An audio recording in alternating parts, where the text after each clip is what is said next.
Hey y'all, Chelsea and Danny here. Enjoy this episode of Today's Homeowner here on YouTube. These homeowners are ready to have some fun, and what could be more fun than a game room? Today's Homeowner with Danny Lipford, the voice of home improvement, with projects, tips, and ideas to help you improve your home.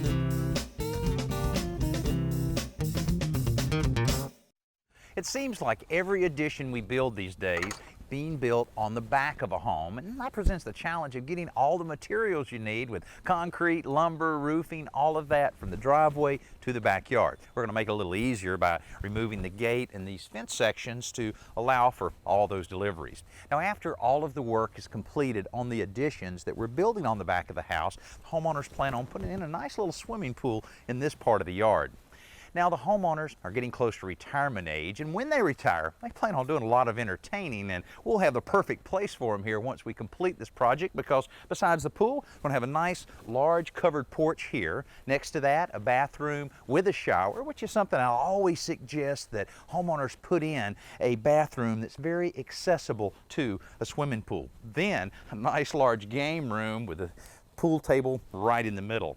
Now, our first challenge here is to really figure out this drainage situation. The back of the yard's quite a bit higher than this part of the yard, so we have to figure some way to make sure that once everything's complete, that no water can seep into the living area. But we'll figure out, and hey, this addition will be a lot of fun to build, so stay with us. We're back out on our addition project where we're building this addition on the rear of a house, and later on, swimming pool over there. Should be a really nice backyard. Now, we had a heavy rain a few days ago that kind of created mud everywhere and filled up our foundation footings with water. Actually even had to dig a little trench here to encourage the water to drain away.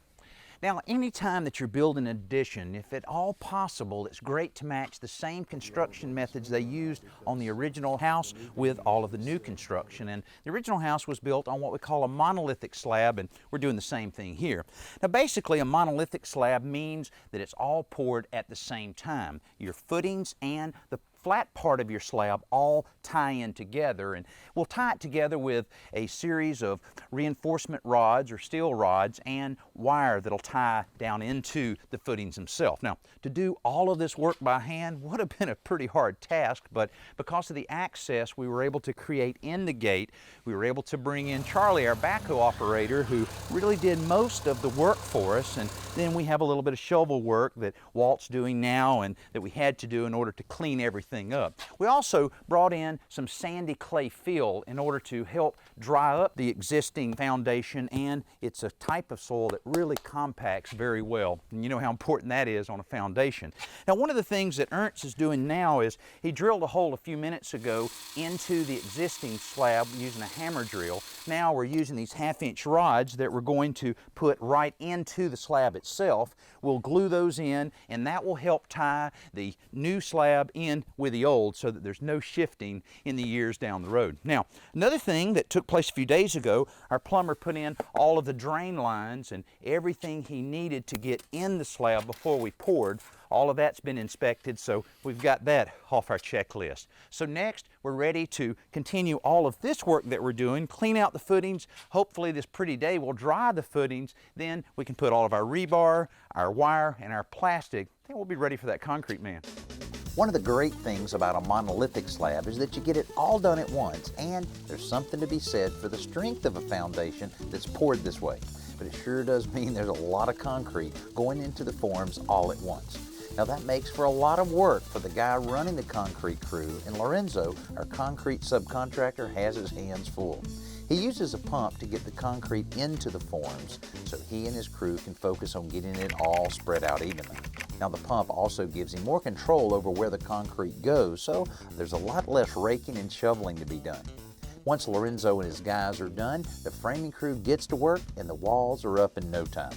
The roof is a little more involved because this game room will have a vaulted ceiling where the rafters will also function as the ceiling joist. The tie-in to the existing roof is pretty straightforward, so it isn't long before the decking is going on. Now, people always seem to think that we're in a big hurry to get the decking on because we want a dry workspace. Now, while that's a nice advantage, the truth is nailing all of the plywood to the rafters adds a ton of strength to the roof. The plywood links all of the rafters together into one stable unit. In the same way, the plywood sheathing on the walls lends strength to them. One of the last things to be done on the framing of this addition is to complete all the overhang areas, including the overhang and the fascia. That's what they're in the process of doing now, and once that's complete, we can turn our roofer loose to install all of the metal eave strip around the perimeter of the roof, then the installation of all of the shingles. It should match the existing roof very easily because the roof's in pretty good shape and it's really not that old.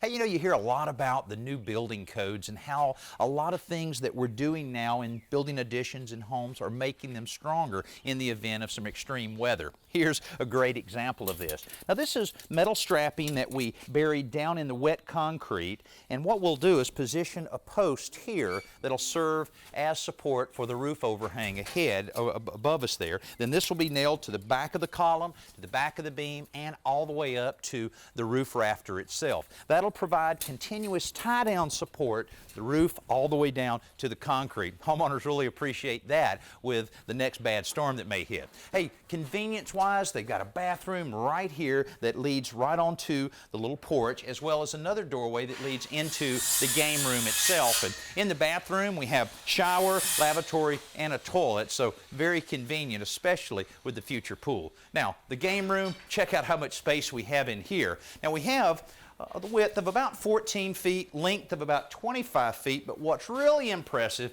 is how tall the ceiling will be. It'll be a vaulted ceiling that'll be shaped like this, called a cathedral vault, and it goes up to around 13 feet. Now, the way we were able to support this much span is the installation of the laminated beam we have up where the ridge beam would normally be. Under that, we have 2x6s that's also helping in the support and helping a lot to tie the rafters on either side together, so we shouldn't have to worry about any support problems or any sagging of this roof. And you know, a lot of additions that we build are built to add, you know, extra living space, maybe a bedroom or a bathroom. This addition was designed for fun. It's time for this week's simple solution from home repair expert Joe Truini. To find creative new ways to increase your storage in the workshop, sometimes you have to think outside the box and use an item that you wouldn't ordinarily see in the workshop. In this case, we're using a shoe hanging bag that you ordinarily would see on the back of a closet door. And we're using it for caulking tubes and small hand tools like flashlight and torpedo level and cans of paint. And in this case, we have 4 grommet holes for hanging it up, but because we had an exposed stud wall, I had to first nail up a 1x3 cleat. Then I drove in the 4 nails to hang the bag. Now, once you get this loaded up, it's actually pretty heavy, so it is a good idea to use all 4 grommets. Now, this particular one's about 18 inches wide, but these storage bags come in various sizes. But we like this one, and we chose this one specifically because it has clear pouches, which makes it really easy to see exactly what you have stored inside. We're about midway through the construction of a really cool game room addition this week, and we're far enough along now that the inside finishing work can begin. Insulation is one of the first big chores, and filling the stud bays of all the walls with insulation is pretty typical, but the ceiling here will be a little bit different. Remember, we said earlier that the rafters also act as ceiling joists in this type of construction. Well, to allow for the proper airflow under the roof deck, the insulation crew is adding these grooved styrofoam trays between the rafters before they staple the insulation in place.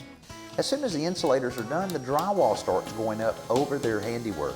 Now, even though this is a messy process, it always amazes me how much cleaner it makes a job look when the drywall goes in, and it really starts to look good once the finishers begin making the seams disappear. Now, this is one of those jobs that requires some pretty unique skills in order to really be good, but it also doesn't hurt to have some pretty cool tools.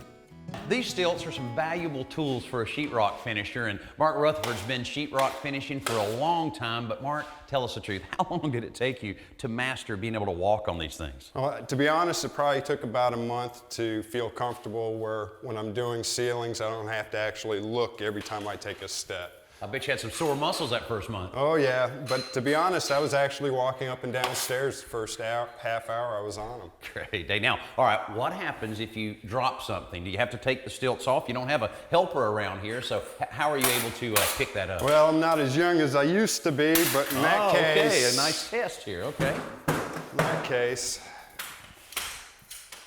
Oh man, Oh, here we go. that looks like that would hurt. Not as young as I used to. So obviously you don't drop things very often. I try not to. Well, we'll leave that to the master there, being able to walk around on stilts, but I could see where that would be real useful for hanging wallpaper or maybe hanging some crown molding, but a much safer alternative is to rent scaffolding like this. Now, this is on wheels and it's narrow enough that you can move it from one room to the next without having to disassemble it and put it back together. Now, there's a lot going on around this job with our brick masons on the outside installing all of our bricks to match the existing house. Mark's putting the finishing touches on all the drywall, then we'll be ready for trim. While Mark Stilts give him the lift he needs to finish up the ceiling inside, our brick masons are a little more down to earth on the outside. You know, the thing I love about watching pros in both of these trades is how smoothly and effortlessly they move the joint compound and mortar around. There's no wasted motion with this trowel, just one brick after another going up on the wall until all the work is done. Inside, there's plenty of work to be done. The finished carpenters are trimming out all of the windows and doors in the addition with new molding.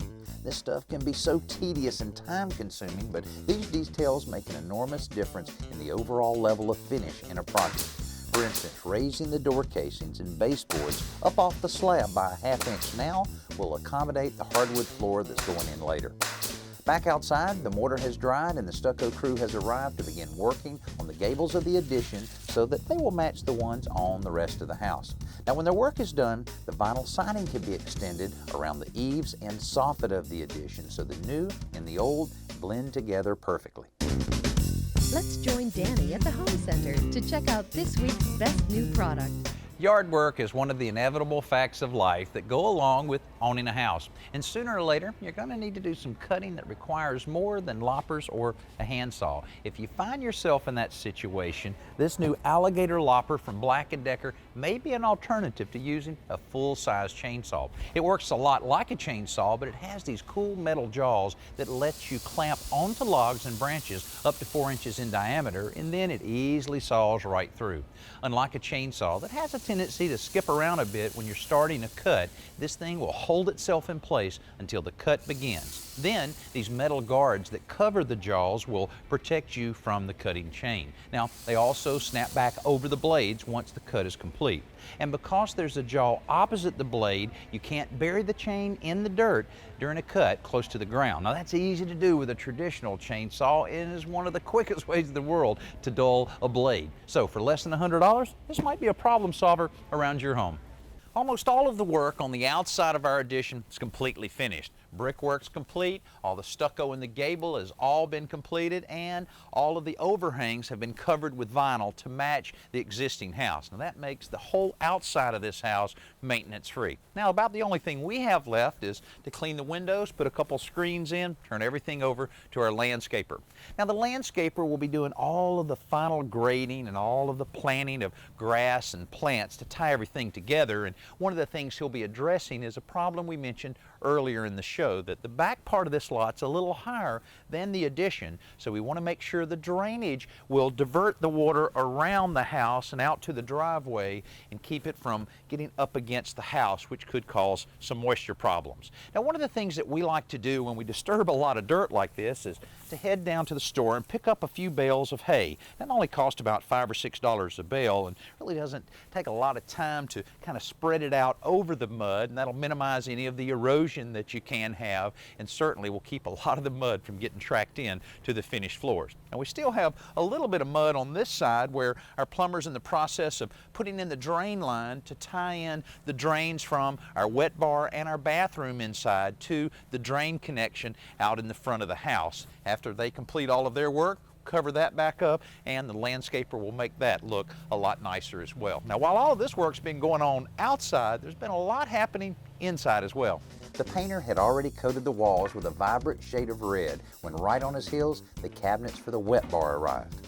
I love the way the cabinet maker integrated the wine rack into this wall cabinet so there's plenty of storage.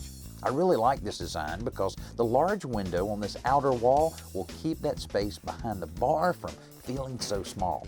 Now, meanwhile, this monstrous peninsula cabinet will house a sink, a compact fridge, and will serve as the bar itself, separating the serving area from the rest of the game room.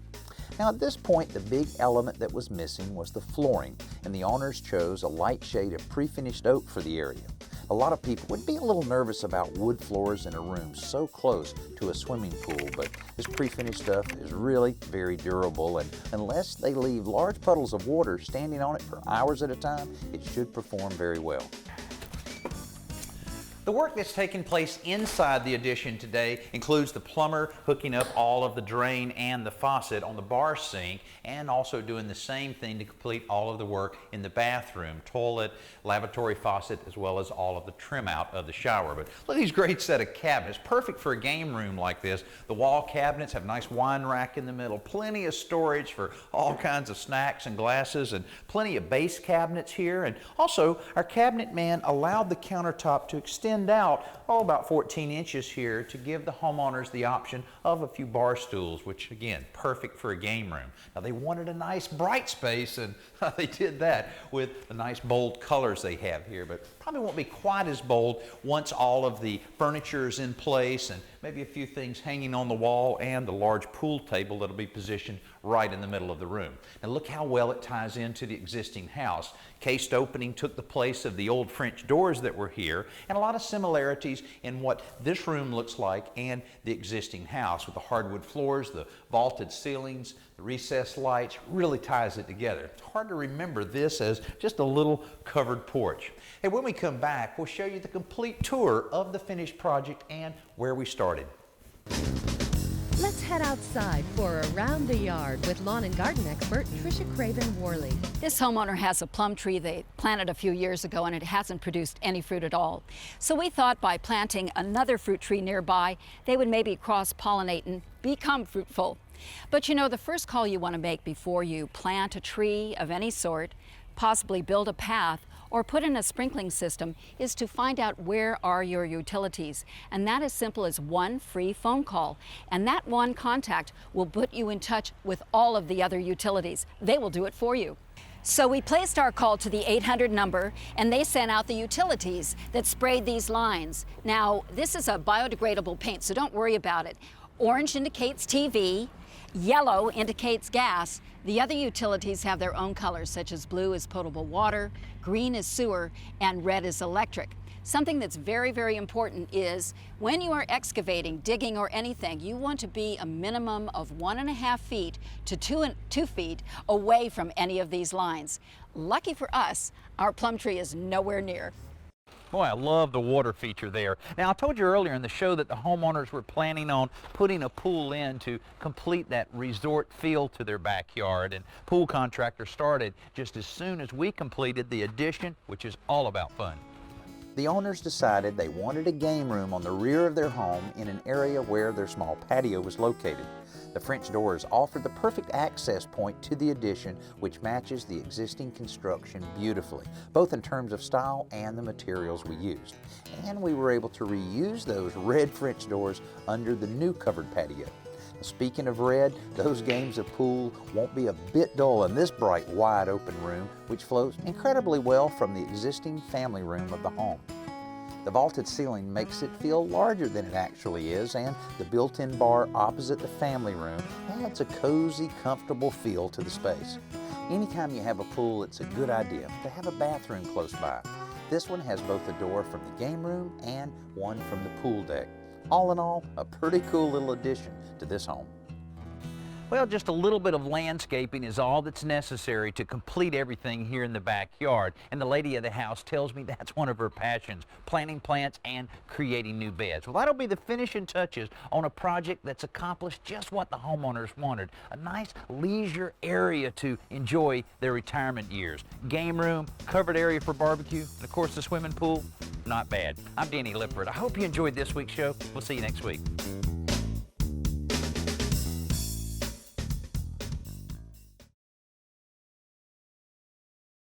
Thanks for watching this episode of Today's Homeowner. And don't forget to like, comment, and hit the bell icon so that you'll be notified of new videos. And be sure to click around and watch some more videos while you're here.